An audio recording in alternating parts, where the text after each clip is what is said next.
Hello, and welcome to the Let's Watch 2 podcast, a podcast with aspirations discovering the ultimate double feature.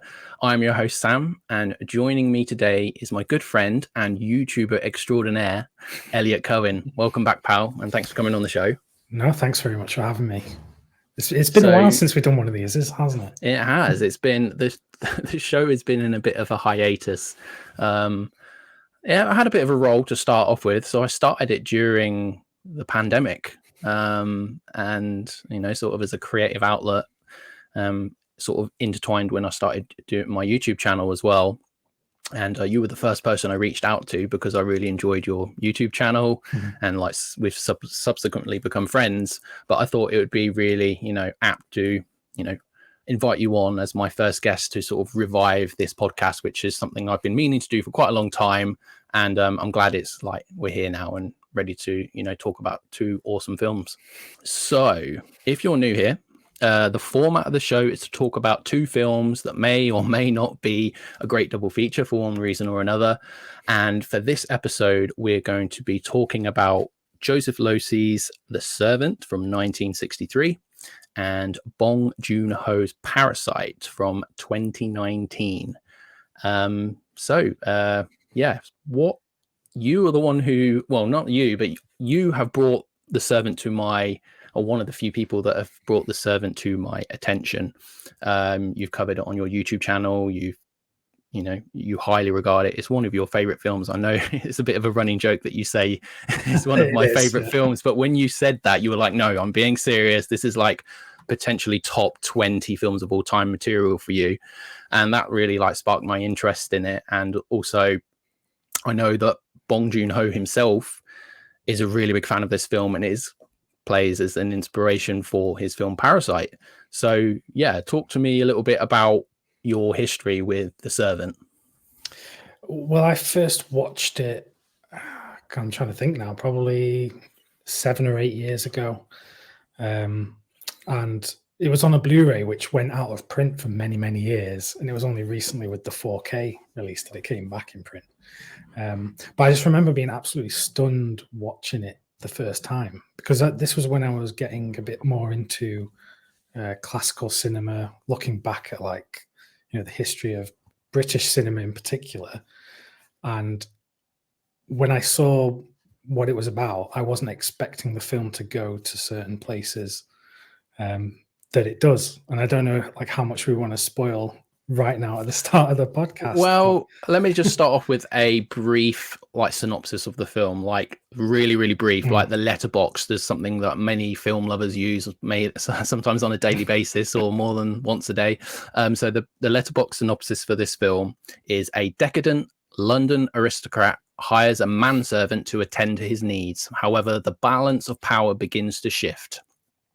Now, that's a very, very brief summation of what this film is about, because it doesn't even scratch the surface of the themes and undertones that this film has, at least on my first viewing, because I can imagine repeated viewings of this, you can pick up on even more things. Obviously the main sort of message or what the Losey is trying to say in this film is about social inequality and potentially why that is caused. Capitalism. Losey was known, he was a member of the US Communist Party, and he joined the Communist Party in the 1940s, just after the war ended.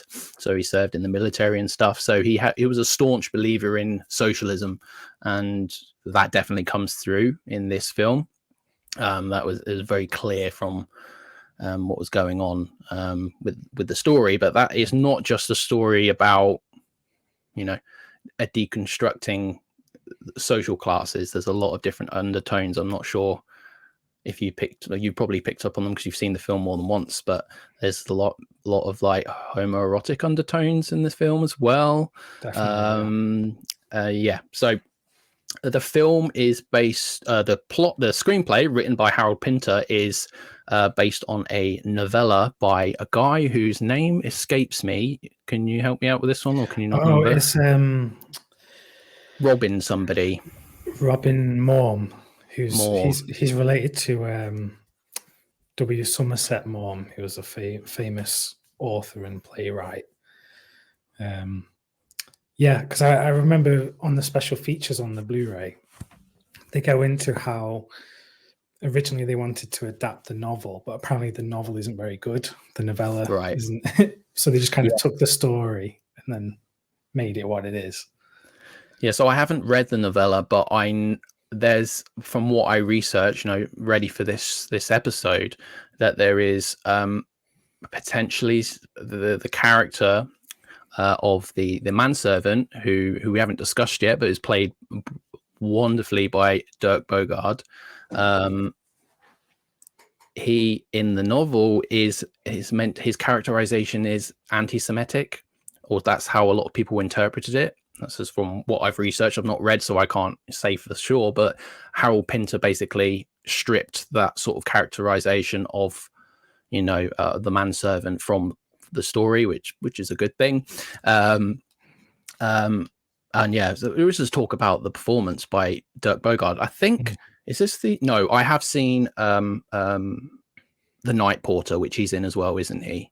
Yeah. I think that's the only other Dirk Bogarde film I've seen. But yeah, he won a BAFTA for his performance in this film. I don't know what he was competing against in 1963, but it's so hauntingly menacing, but also he's so playful with it as well. I was just glued to the screen watching him act. He was absolutely wonderful. Yeah. What did you think of Dirk Bogarde? I think he's one of the best, certainly one of the best British actors of the period. And around the 60s and 70s, he had such like an interesting career in terms of the choices of who he worked with, because he worked with Visconti in multiple films. And he also worked with Fassbinder as well. He worked with. Oh, okay. What Fassbinder film was he in? It's called Despair. I Okay, think it was one of the last films Fassbinder made. Yeah, he worked with Richard Attenborough a few times when he directed. Basil Dearden, who's a famous English director of the time. So he made like just great choices. He didn't really do many bad films at the time, or at least ones that I've come across. But The Servant is definitely like top of the list in terms of his performances, I think. Yeah, and he plays opposite a James Fox, who is also very good in the film. He plays Tony, who's like a wealthy, just a upper class wealthy individual. You're not entirely sure where he's got his wealth from, but he's like talking about these projects of, building cities in Brazil, and it's very much a sign of like what was to come in a lot of like rural areas across the world where things are westernized, and more rural communities have had their way of life displaced because of capitalist means of trying to make money and tearing down the Amazon to like build cities, as the man is trying to do. And it's just, obviously, I think it's, again, I don't know how much of that is in the novella, but I definitely think that's something Losi is poking at with his political leanings. He's very much a Marxist and is very anti that sort of thing. So I found his characterization being very money hungry and trying to change the way other parts of the world are to the way that he thinks the world should be, like in his like London, glamorous London apartment. Yeah, and I don't know if this is implied or it's just me reading into the character, but it almost feels like James Fox's character is in a position due to nepotism or due to his family background or whatever. For sure. Because as a character, he doesn't seem necessarily like a genius in any sort of aspect. It doesn't feel like he's earned his position in life. And that's probably intended by Losi and Pinter. Few things that I found really striking about this film, many things, but a few things that I want to talk about specifically is the cinematography. The gorgeous black and white is just perfect for, it's not just gorgeous to look at, but it's also extremely symbolic in its choice of how it's used because of the dynamics between the social classes. Like, that may seem more on the nose a little bit to somebody listening or watching this video, like, okay, yeah, black and white, like the, you know, the different scales of the social economic strata. But it's just so wonderfully done. The camera movements in some of the scenes are just, it's just the opening scene, not the opening scene, it's one of the opening scenes of the film, but where we meet Barrett is the name of the manservant, and he like comes into the house and he walks in and it appears to be empty, and then he, like, the camera follows him and then it backs its way into like another room to let him walk up the staircase a little bit, but then he comes back down again, and it's almost, it's very cliche to say, but the camera is almost like an avatar for us, like viewing him walking in through this house, and it's so wonderfully done. I was just, it didn't take me out of it, but I was very conscious of it at the same time. That's a very, it's like awestruck by it, but I wasn't distracted, but I was very aware that it was happening. I can't describe how I feel about it very well, but that was wonderful. And then we meet Tony, the affluent man, for the first time. He's asleep, which is quite interesting because that is, just to jump onto the other film they're going to be talking about, that's how we meet one of the rich people from Parasite for the first time, is that this lady, the rich Mrs. Park, is asleep in the garden for the first time. So I thought that was a quite a little, may have even been a nod from Bong Joon-ho to Losi to introduce these like the elite characters in these films in a similar manner, which I thought was quite a nice nod. I'm sure that was the intention of it, to be honest. So yeah, I think so, because in that particular scene in The Servant, when Barrett is walking through and then he sees Tony lying down, there's a great use of blocking and how the actors are placed, because the way that they're framed, Barrett is standing like towering over Tony, who's lying down, and that's obviously symbolic of who's going to have power later on in the film. Foreshadowing, sort of. Yeah. Similarly in Parasite, when we're introduced to the mother of the family, and it's the maid who has to walk down the steps and like go up to her, and like, so she's kind of descending to go down to her level. So it's kind of subliminal kind of hints as to where the power actually lies in these sorts of relationships. Yeah, blocking is, it's exquisitely done in both films. Other thing to talk about that I've noticed, that I should say off the bat, like, I thought the Servant was incredible, and in parts I thought it was a masterpiece. Like, you probably tell by my demeanor and how I'm talking about this that I didn't think this was a snooze fest or anything, but there were some things that I found that took me out of it, or I felt were unnecessary in the film. And actually, there was only one like particular sequence in the film that I felt didn't fit, and it took me out. And after, like, upon reflection of the film, I was questioning myself, well, why was that put there? And that's the scene in the restaurant where we go to various different people in the restaurant, and we sort of like get a snippet of their conversations, and then we go back to our main couple, and then it go to a different part of the restaurant and we see other people talking. And there's a particular scene where we see like clergymen talking. One of them is played by Patrick McGee, who some people may recognize from A Clockwork Orange, or what else has he been? He was in Barry Lyndon, of course, your favorite film, with the poster behind you there. So and I know that I didn't know this before going into the film, but like Harold Pinter regarded him as one of the greatest actors of all time. And it makes me wonder what his role in the film may have been, him sort of in like saying, this guy is in the film because I wrote the film, so you need to put him in a role in it. Because I don't know how you feel about it, or if you just don't have any thoughts on it whatsoever, but I just felt those scenes were just a bit abstract for what was going on in the rest of the film, or what were they trying to do? If you have any thoughts on that. I know what you mean. I totally Mm. understand, because also in the restaurant, I think Harold Pinter is one of the characters that He sat is down as one. Yeah, well. that's Yeah. right. Yeah. To me, what that scene kind of is there for is perhaps to show that this is what society is like, outside of these characters we follow in the film. It's kind of showing that maybe some of these characteristics are actually,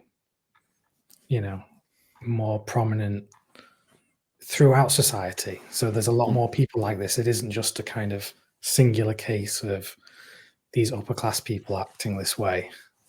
But I don't know. Out of all the scenes in the film, that one does kind of stick out as to, I'm not too sure of the meaning of it. Yeah, that's not necessarily a bad thing. It opens up for No. discussion. You can interpret it how you want to, but we're just in line with the rest of the themes and stuff. I just felt it either didn't fit, or it maybe took me not by surprise, because it's not really surprising. It's just I was like, okay, is this going somewhere? I thought that when it started talking like the camera focused on these characters, I thought they were being introduced into the narrative or something like that, and then and they're in the film for a few minutes, and then you never see them again. So yeah, I like your take that it's just like a snapshot of early 60s London and various different other people that were in the surrounding area, and like what they were doing in their lives. Maybe sort of a bit like not to bring it back to David Lynch, but I'm going to do it whenever I can. In Twin Peaks The Return, there's all those scenes in the Bang Bang Bar and the Roadhouse, and in the series 3, and you just get snapshots of these characters for a few minutes and in their lives, and you never see them again, and you're like, well, what was the purpose of that? You wait like 10 episodes to get the threads tied together, and you never do. But maybe that's the sort of thing that Lucy was going for, is just you convinced me that's what the scene is, so thanks for that. I tell you what, after this I'm gonna have to rewatch that scene, because to be honest, on the rewatch this time, it didn't really stick out to me. I wasn't paying too much attention to that scene, I guess. So I'm going to try and revisit it and see what I feel like. Yeah, because there's another conversation between like two women. There's a younger woman and an older woman, and basically one of the women comes back, sits down at the table, and she's referencing a conversation that's happened earlier on that we aren't privy to seeing or hearing. And she's basically like, oh, what did that woman say to you? And she's like, she didn't say anything. She's like, I heard her. I saw her talking to you. Like, what did she say? And you're like, but what did she say? Tell me. I don't want to know. But you never find out, and you never see those characters again. So that was quite interesting. I'm not sure what it was about, but interesting. Yeah. So I mentioned closer to the top of the episode, there are obviously we have the social aspects of the film, class, and Marxist stuff that Alosi would have been injecting into the filmmaking from his political leanings. But there's also the sort of homoerotic undertones, as I said.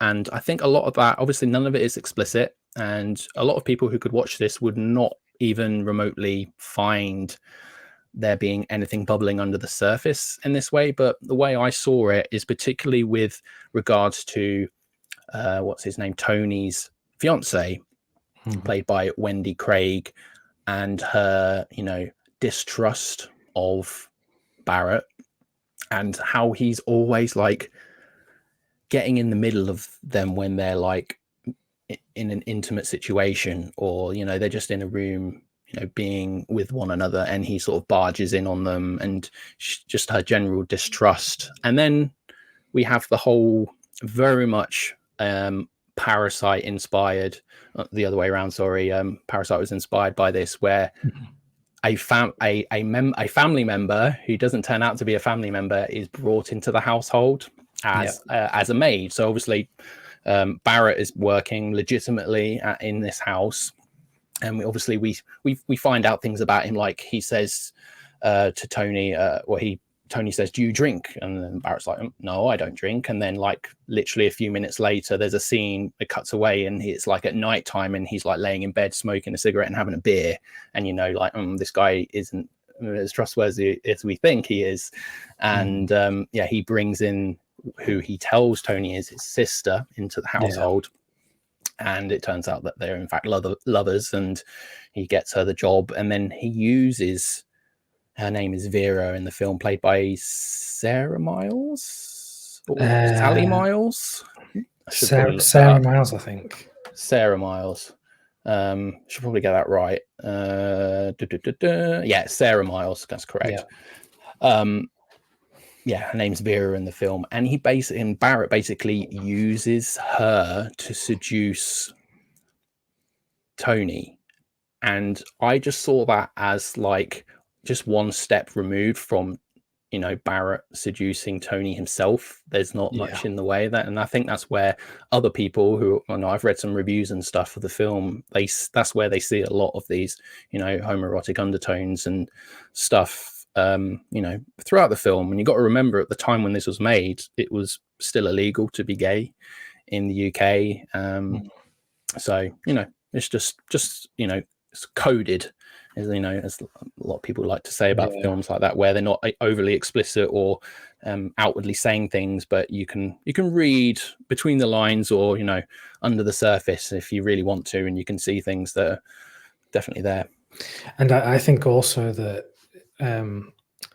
Dirk Bogarde wasn't out at that point, but I think a lot of people knew that he was gay. So I think maybe a lot of people would have brought that to his character and kind of read into that. There are interesting points, like when Susan is saying to Tony that, oh, you can just get another manservant if he leaves, and Tony says something like, oh, what would we do without him? Like what he says, what would I do without him, or something like that. And that's the kind of thing you say about someone that you are romantically in love with.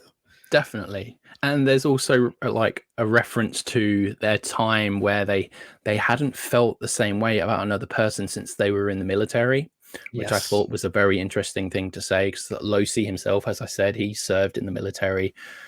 And there's a lot of camaraderie and just a lot of men being around men in the army and stuff. And it was just hinting towards something like they hadn't felt this way about someone since their time when, all they were doing was spending their time with guys, exclusively pretty much. So it's just another little comment that just shows you the undertones that are going on here. There is something that I've just thought of, and this is going back to what you said about how in the novella Barrett's character, or was it Tony or Barrett's character, might have been anti-Semitic. Which one was it? Barrett in the novella. Yeah, because there's towards the end of the film when there's all those people in the house and they're having like a party and stuff, and Barrett has like transformed the upstairs because the walls are painted black, and there's a picture on the wall of like someone in a suit and like a cap, and it looks like a Nazi uniform, which could have been kind of linked to that. But also there was a lot of like fetishism about the Nazi uniforms post World War II. Of course. That that could have just been like a little thing that they've dropped in there to hint at both of those things. Definitely, yeah. That's a good spot. Actually, I didn't see that on my first view. So ultimately, I think that the film is, as I've said, like a deconstruction of the upper class, and the roles get reversed. If you're watching this, hopefully you've seen the film, or you don't care about spoilers, or you're likely to come back before the film is spoiled. But it's very much a story of like the scales tipping, and Barrett becomes the more dominant in the relationship as the story progresses, because we should probably mention that as Vera is introduced into the story, Tony and Susan, they go on a trip, but then they come back early and they find Barrett and Vera up to no good, and they're absolutely outraged, and it's quite humorous because he's like, you're breaking the law, you're a criminal, that's your sister, and he's like, yeah, it's not my sister. Yeah. And obviously their relationship, like they're kicked out of the house, and it comes to light that, you know, Vera and Tony have, you know, been together, and sort of breaks up Susan and Tony, at least for a short while. And brilliantly, Barrett worms his way back in again. It's so well done. He meets Tony in a pub, and he basically says, oh yeah, Vera is the one that masterminded it all, and she basically dumped me at the drop of a hat after everything went down and stuff. And he convinces him to take him back, and then that's where we see Tony's dependency on Barrett really take hold. And there's a lot of scenes of characters being drunk in the film, which is really quite interesting. It's almost like a coping mechanism, or they're just so bored they've got nothing else to do with their time but just to drink. Like even at the beginning of the film where Tony's asleep, he's like, oh yeah, if I just, you know, that's what happens to you. You fall asleep during the middle of the day if you have too many drinks on your lunch break, you know. Yeah, exactly, it's quite so it's like, you know, the life of the rich, you know, can just do these things as they wish. But yeah, he becomes just an alcoholic basically by the end of the film. And it's a fantastic scene, as I said, with the blocking and just some of the shot compositions in this film. There's a scene where they're really towards the end, they're playing a game on the stairs, like throwing a ball around or something. You don't know exactly what game they're playing, but it's like on a slant, and one character is disadvantaged over the other, and he's basically like, this is you. I think Tony says to Barrett, like, you know, it's a tough break, then you just got to get on with it, you know. And it's like, well, if we all, I think the message that Lucy's saying is like, if we all pull together, or at least we all do our bit, and don't be an elitist, bad word, then you're then, you know, society will be better for it, sort of thing. I think that's what I'm trying to get at. And yeah, you could even read into that scene where they're like playing the ball on the stairs, that in the absence of women, they sort of just turn into these cavemen, you know, just like messing about, not being functional members of society. Yeah, because they do degenerate, like both of the characters. They're just drinking all the time, and obviously that party at the climax of the film is sort of like just the nail in the coffin for them. Yeah, so the social economic qualities of these, you know, two people, and by extension the whole, you know, class divide around the world, I think that Lucy is saying is perpetuated by capitalism mostly. And I think that's a really good segue into talking about Bong Joon-ho's Parasite, unless you have anything else you want to say on The Servant before we move on.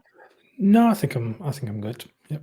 Okay. Yeah. So as I said earlier, Bong Joon-ho has publicly cited The Servant as a very strong inspiration for Parasite, and we've touched on some of those points as we've discussed The Servant. And yeah, the main thing is the infiltration of the working class into like an upper class environment, and the themes of I don't want to get too political, although I have been a little bit so far, but there's a lot of stuff, especially with South Korea,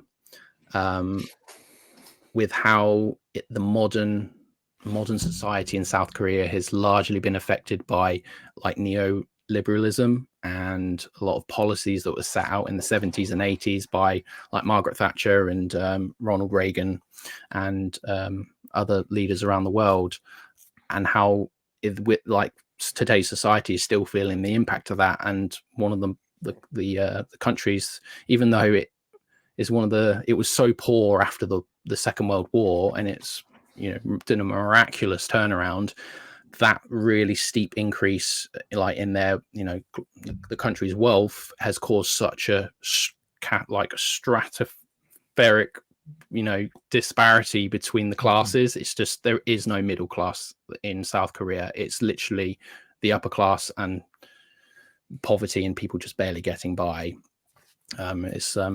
quite an interesting thing to study. I mean, you have some experience with economics. You studied it, did you not? Yeah, I studied at university. So yeah, there's so much to be said about the influence that the US particularly has on Korea. There's mentioned in let's just bring this back. I'm jumping way too ahead of myself here. I'm talking about all these political things and economic things. Let's just bring it back to basics with the plot of Parasite. So we have a very poor family um, who basically infiltrate a rich family, the Parks, one by one, replacing various different members of this family's, inner circle. Like it starts off with the son becomes a tutor for the daughter, and then he basically gets his sister to become a therapist for the troubled young boy in the family. Art therapy. It's quite humorous to watch in places. Yeah. And then the family's driver gets fired unrightfully fired, as he's believed to have had sex with someone in the back of his car, but he hasn't. And that then gets the father of this family into and basically it one by one they all come into this family, but the Parks don't know that they're all related. And that's where Bong Joon-ho got some of the inspiration from The Servant, where Barrett brings Vera into the family, into the household unit. And it's very funny in places. Like the film is quite humorous in how they devise these plans to infiltrate this family, and then the film shifts in tone for a slight while. I mean, the first time I saw this, I should probably say, I was post a night shift. So I'd been up all night. I did a 12-hour shift, and I went to bed for maybe a couple of hours, and then I got up and then went to a 11 o'clock theatre showing. And I really regret doing that as my first time watching this film, because I really struggled to stay awake, not because the film is boring or anything like that, because I think this film is absolutely incredible, but it just wasn't I was in the right frame of mind to watch it. Plus there was loads of people around me who were talking during the film, which is still why it's like the theatre is such a sacred environment for me and a lot of film lovers, and for people just to be chatting away and really distracting me while I was watching it, it did take away from my first viewing experience. And I definitely liked Parasite a lot more this time. Well, I was going to say, don't feel too bad, because my first time seeing it was on an airplane. So, because it was when I was going to the US, and it was showing. This was in November 2019, so it wasn't coming out in the UK for another 4 months. So I don't really like watching films on a plane, but I had to make an exception because the hype around it, I needed to see it. I think when it first came out, it was number one on Letterboxd straight away, wasn't it? Yeah, and it had won the Palme d'Or at Cannes. Of course. And, just everyone was talking about it. Yeah. But yeah, seeing it on a plane is not ideal. No, I've watched quite a few things on the plane. Anything that's remotely emotional, don't watch on a plane, because like your emotions are heightened when you're in that thing. It's like even just having like one glass of wine on when you're up in the air, that high up with the altitude and stuff, it's like hits you even more. And I think your emotions are heightened when you're that high. So I remember watching a few things on the plane and being like, this wouldn't normally affect me emotionally, but for some reason my environment is really heightening everything. But yeah, things that I absolutely love about this film particularly, whereas I think where The Servant may sort of it's not competition, but where The Servant I think is better and outdoes Parasite is the cinematography.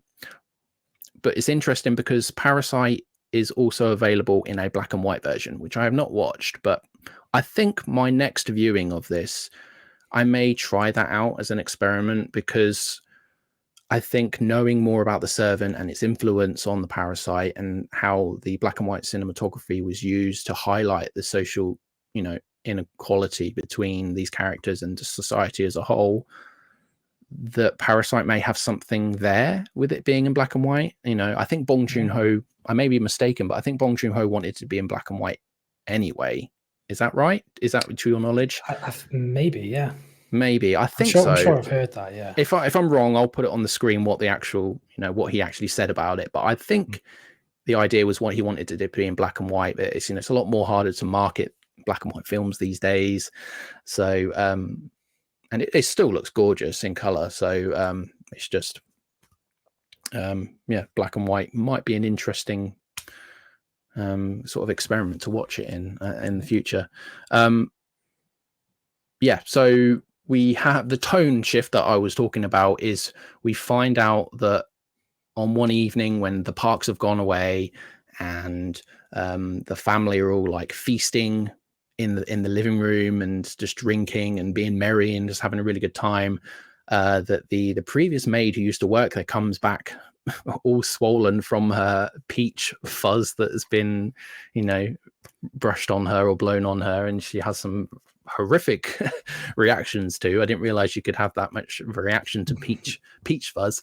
But and we learned that her husband has been living in the basement of this property for the last 4 years, because he's being hunted by loan sharks. And basically it seems to be at this point that he's hiding that well because they're probably going to kill him or something. I don't know. Like, he's been hunted, and that is very much the case of what I mentioned about the social economic situation in Korea. Is so many people put themselves in debt because class and your social standing are such an important part of Korean society, and people will go to great lengths to try and fit in or just make something of themselves, and a lot of people don't manage to do it, and they just cripple themselves for the rest of their lives, like financially, because they just plunge themselves in immense debt. And obviously this is what's happened to this maid's husband, and you feel quite sorry for him, and you see the living conditions, and he's been down there 4 years, and he's learnt Morse code, which plays out quite well at the end, poetically at the end, as another character learns Morse code for another reason. You watched it on a plane, and what was your initial thoughts on the film after all the buzz? Because buzz can really dampen a movie experience, and I do believe that the hype surrounding this film when it came out is just it's very rare that something is this acclaimed and this well loved by so many people that I'm like on that bandwagon. It's not really a bandwagon because I think it justly deserves its praise, and is definitely one of the more talked about and celebrated films, definitely of like world cinema of recent times. It's a film that's definitely opened a lot of people's eyes up to world cinema. Like, it was the first foreign language film to win the best picture, and you said it won Palme d'Or, but obviously a lot of foreign films win the Palme d'Or. But the Oscars is a global stage for a lot of especially English speaking people, to then see like this film that's not in English, it's a Korean film, win it. Like, people go, well, I think I want to sit down and watch a subtitled film, when they may not have done in the past. So yeah, it's one of only 3 films to have won Best Picture at the Oscars and the Palme d'Or at Cannes, which is quite interesting. Because you had this as a question on your quiz when you first did it. Oh, did I? You? Yes, I remember, but I've forgotten the answers. I'm pretty sure, like, back, I think it was during the pandemic, you had a quiz, like a live quiz, which was a bit interesting because people kept putting the answers in the comments and stuff, and spoiling it for people. But I think that was one of your questions. You said, can you, like, Parasite has won the Palme d'Or and the Best Picture, can you name the other 2 films that have also won? But I can't remember what they are. I want to say one is Marty. What? Did Marty win? Yeah. So Marty's one. Marty, directed by Delbert Mann. That's one. And then the other is a Billy Wilder film. Do you know which one that is? Give me a clue. Because I really think I should know this. It's in the Masters of Cinema collection. Okay, I've got them on the shelf next to me here. It's not. No, it's not that. It's not Lost Weekend, is it? Yeah, It Last is. Weekend. Oh, Yeah, well, that's cool. yeah. I mean, technically, I think Parasite is actually, on a technicality, the only film to do it, because before the 60s, it wasn't called the Palme d'Or, it was called the Grand Prize or something. Yeah. But that's That's semantics. total tangent for me. No, that's cool trivia though. I think I'll remember that for the future. That's a nice little tidbit of information to recall. Yeah, because I haven't seen Marty. I've seen Lost Weekend. That's a fantastic film. But yeah, I've not seen Marty. Yeah, I need to scratch that off the list so that I can say I've seen all of the Palme d'Or / Best Picture Oscar winners. But going back to what you were saying about expectations and what I thought of Parasite, there was that initial, after finishing that first viewing, feeling like, oh, it's actually not what I was expecting, in good and bad ways. Because that moment when they go to the basement of the house and the film just kind of flips on its head, I was just amazed at that bit, because you'd like, if you say you were expecting that, like, I'm calling you out on it, because I do not. There's nothing to suggest that anyone is living under the house. No. In that, there's no, as far as I can tell. I've watched it twice now. This is my second viewing, was like yesterday, as of recording this. There's no foreshadowing, or there's nothing to say or hint that someone may be living under the house, so when you do discover that someone's under there, because when the maid lady comes back into the house and she's like gone downstairs, she's like, oh, I've left something in the house, and then like she's waiting, and then they're like, well, where's she gone? Why is she taking so long? So she goes down to find where she is, and then she's like trying to push this it's like cabinet that usually holds loads of liquid and food in it. Oh, and you're like, well, why she hidden something down there? She got something like treasure. And then you go in down the steps, and that's where my expectation of knowing like Bong Joon-ho is like, is his filmography is steeped in like genre tropes and trappings and stuff. He's like very much a genre filmmaker.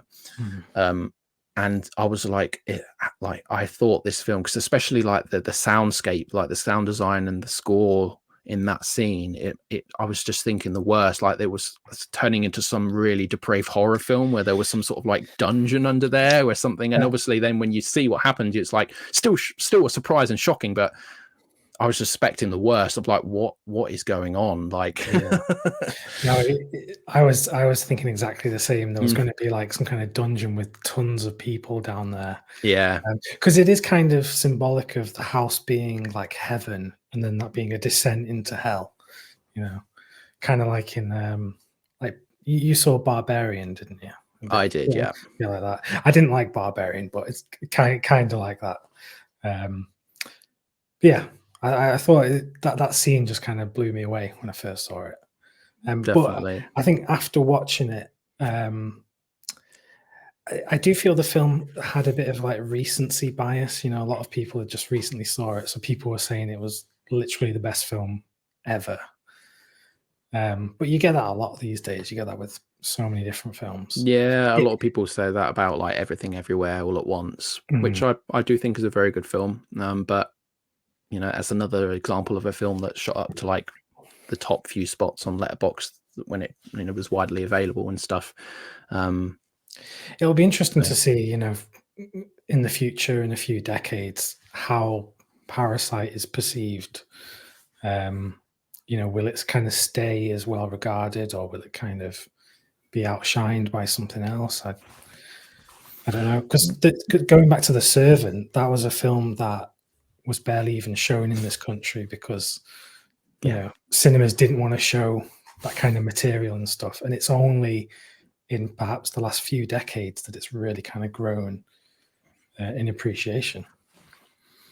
How do you feel about, so where would you, not to rank, but are there other Bong Joon-ho films that you prefer to Parasite? It's difficult because I think Parasite might be his most watchable movie in terms of like enjoyment and thrills and fun. But yeah, maybe I'd pick something like Memories of Murder or even Mother ahead of it. Yeah, I think I've seen all of his films. Oh, I haven't seen Okja, but I've seen Parasite, Snowpiercer, Memories of Murder, Host, Mother, Barking Dogs Never Bite. I've not seen any of his short films actually, because I'm just looking on Letterboxd right now, and he's done quite a lot of short films, and I've not seen them. He's got a new film coming out, it seems, an untitled Bong Joon-ho animated film. Interesting. So yeah, I think, yeah, I would agree with you and say that it's probably his most, in terms of like entertainment value, and just on the second watch, I'm like, yeah, this is something I will watch again in the future. This is not like I mean, I've watched it for this podcast, as a, just to refresh myself on it so I could have a conversation about it, but it's definitely something that I will watch again in the future. I think Bong Joon-ho is quite a watchable director, and it's quite an easy, like, there's a lot of motifs and there's symbolism in his films, but they're not abstract. I mean, sometimes you may have to look for them, but they're not like in the forefront but abstract. They're there under the surface and stuff, and it's very entertaining, but also has something to say about society as well, which is like, a film with a message that's also entertaining. It's like kind of like the perfect balance for a lot of people, like not just popcorn movie, but it's also, has something to say with its entertainment, which is pretty cool. But yeah, I think Memories of Murder is probably my favorite Bong Joon-ho film. I think in many ways Parasite is a film that you could kind of see similar themes in Snowpiercer.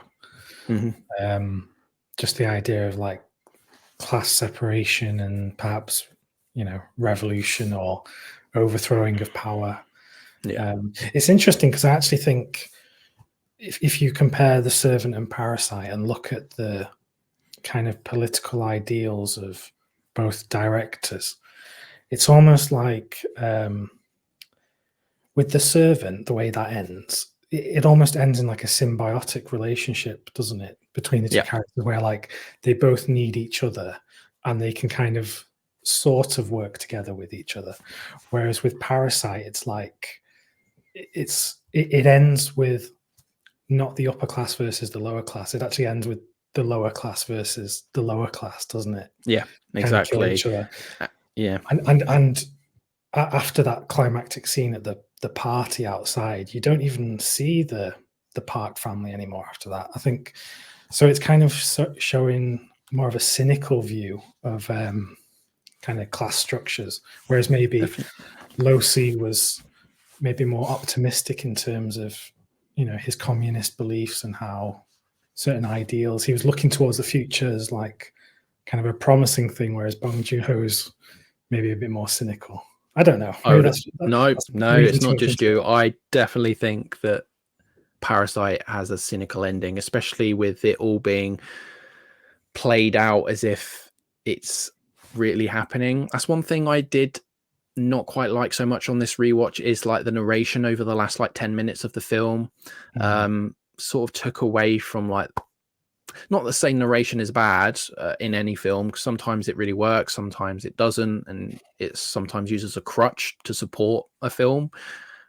Whereas I do think the last 10 minutes of Parasite, it's crutch might be a too strong a word, but I just felt like they didn't need the narration over the top to tell the story of what was happening, and it would have probably been a lot more effective if we would have seen it's like a fantasy, isn't it? Because obviously he's the young boy is imagining himself like he's gone to university or got a really good job and he's got lots of money and he's able to finally buy this house so that he can bring his dad up from the depths where he's been living all these years in sort of exile because of the crime that he committed in murdering Mr. Park. So, but then it flashes back to him in their old, sort of basement apartment, which got flooded earlier on in the film.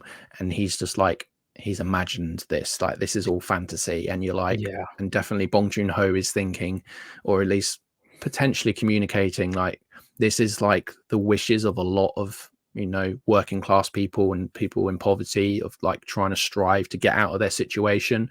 And for most people it's just not a reality, and they have to live most of their lives in such dire situations. But the hope is what keeps a lot of people going. So it's definitely more of a cynical take, than, even though I feel it's quite somber, the end of Parasite, and quite poetic, and definitely the ending of The Servant is more, it's definitely more climactic, and a coming together of the ideals that Lucy is sort of trying to talk about here. And yeah in a way, The Servant's ending, it almost feels more chaotic than the ending of Parasite. Obviously, Parasite ends in chaos, but then, like you say, that final 10 minutes is, it's almost quite peaceful in how it's narrated and told out.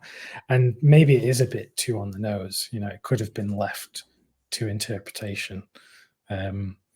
It's like how a lot of people say, the ending of Taxi Driver, people think that that's a dream, like a wish fulfillment sequence. But that's left up to you. It's not said whether it actually is or not. So that's the thing. I would have much preferred it if we didn't have that flash, that little slow dissolve, like slow fade into the young man in the apartment, in the basement apartment that they live in. That if they wouldn't have cut to that, I think it would have been a lot stronger.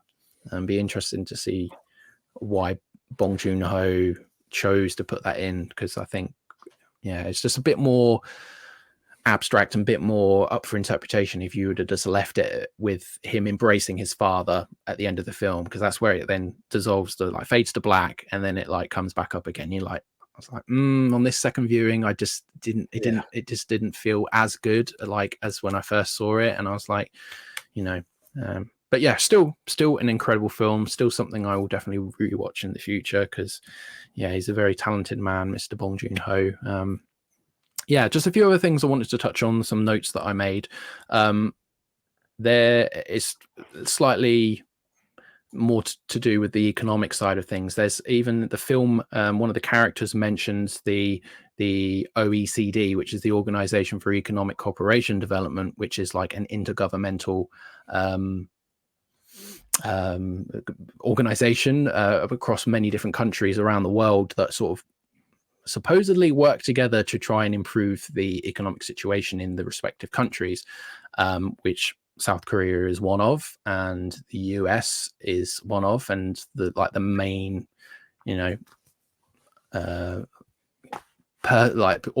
country that is influencing what policies may or not be, being put out there with this organization. And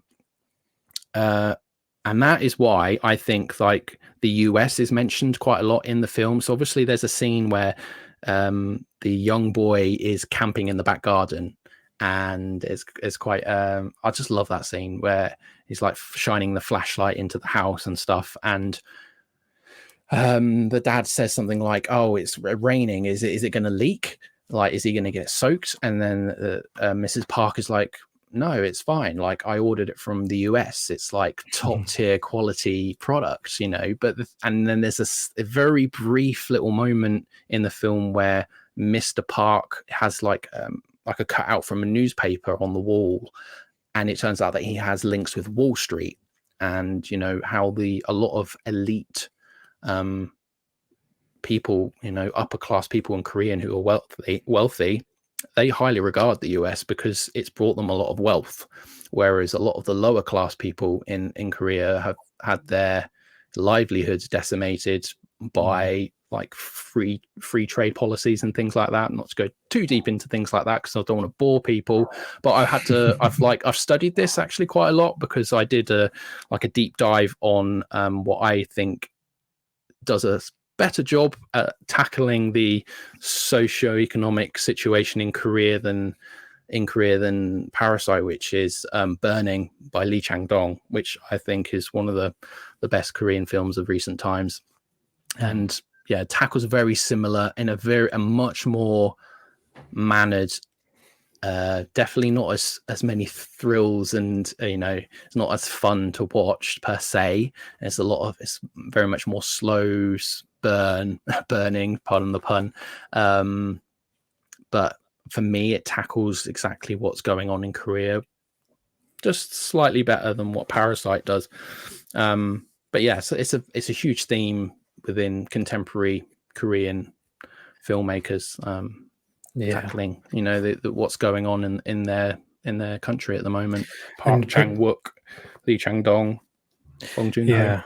yeah, I know a lot of people talk about the role of revenge in Korean stories and how a lot of these films can be seen as revenge for like past injustices against the Korean people from Japan in particular, but many other in China, many other places, and you can kind of see that in Parasite if you look at kind of the motivations of the characters. They do often talk about the Park family as being idiots and like they deserve it. They got the money, they deserve. We deserve to take this. Whereas in The Servant, it isn't necessarily doesn't have that slant of revenge. It's more like I'm just going to do this because it's better for me, rather than I'm doing this because I'm better than you. If that makes sense. Most definitely. So it's like an interesting dynamic. I was going to mention as well, we didn't talk about how both films have quite different attitudes towards sex in terms of like the classes, because in The Servant, it's the lower class characters who are quite free with their, sex, whereas in Parasite, the lower class characters don't really have much sexuality in the story. It's actually the Park family. There's the scene where they're having sex on the couch and stuff. So maybe that just shows like differences in values towards sex between countries, or maybe it's a time period thing. I think it's also to do with like their living situation. Like when they're living in that basement, they're literally like sardines packed in there like that. Like they're gonna have no like time for privacy. They haven't got the opportunity to be able to explore that sort of thing or have time to do that sort of thing. So it's very much repressed due to economic situation, sort of thing. Whereas the elite have like the space and the freedom to be able to do these things when they want and be able to explore it. And definitely something. It's definitely interesting to note the differences between them. The only other things I was going to bring up, I'll just touch on them briefly. It's interesting how the role of there being children in Parasite actually affects the kind of dynamic, because in The Servant there's no children, there's no mention of children or anything, and perhaps that allows the characters to feel a bit more sinister in their motivations. Because imagine if in the story of The Servant, Tony and Susan had a child, then it would feel really bizarre, wouldn't it, if Barrett was still acting in the same kind of way with a child in the house. So it's just interesting how that kind of throws off things in Parasite. Definitely. And then the only other thing I was going to mention is the use of music, particularly in The Servant, is quite interesting. How there's that one Cleo Lane tune, and when it's first played, it just sounds as normal. It's quite mellow jazz, but then every time it's played in the film, it gets a bit more off tune, a bit more discordant, and by the end, it just sounds like some hellish piece of music. That was recorded by the wife of the composer of the score, I believe. Johnny Dankworth and then his wife Cleo Lane. They were quite big artists at the time. Awesome. Oh, this has been fantastic. I hope everyone out there has enjoyed our discussion of The Servant by Joseph Losey from 1963 and Bong Joon-ho's Parasite from 2019. yeah, we've managed to keep it just under an hour, which is pretty fantastic. As when I started this podcast off, I think the first episode we did was like 2.5 hours or so, and I know we recorded one episode where it was over 4 hours when we did like a Sight and Sound episode from like reviewed like the 2012 list, and then we went into our top 10 films of all time and sort of thing, which I know my list has changed since we did that episode, but that's actually one of the more popular episodes of the podcast, actually. People like lists and things, so but hopefully people enjoyed this. If you have any thoughts, viewers out there, on so I should probably mention, you if you're watching this, you can see mine and Elliot's face, so this is going to be a dual like video on YouTube, but it's also going to have an audio version on Spotify, like, you know, the previous Let's Watch 2 episodes. So, you know, if you want to listen in the car, you can do that, or if you fancy sitting down for an hour and watching our faces for an hour, you can also do that on the channel. As you know, you're here watching it now, so you already know that. But yeah, if you have any thoughts on The Servant or Parasite, and insights that we didn't cover that you thought were interesting, please put them down in the comments below. Love to hear what you think about these films. People who've come here probably already know where to find you, pal, but do you want to plug your channel? Yeah, you can find me on YouTube. You can just search my name, or if you search Boutique Blu-rays, I'll pop up. Yeah, so yeah, until next time, everybody. It will be soon, because I know I say that a lot, but I have another episode lined up in the very near future, so there won't be months and months in between episodes, at least for the initial run of this podcast. So yeah, until next time, everybody, take care. Bye.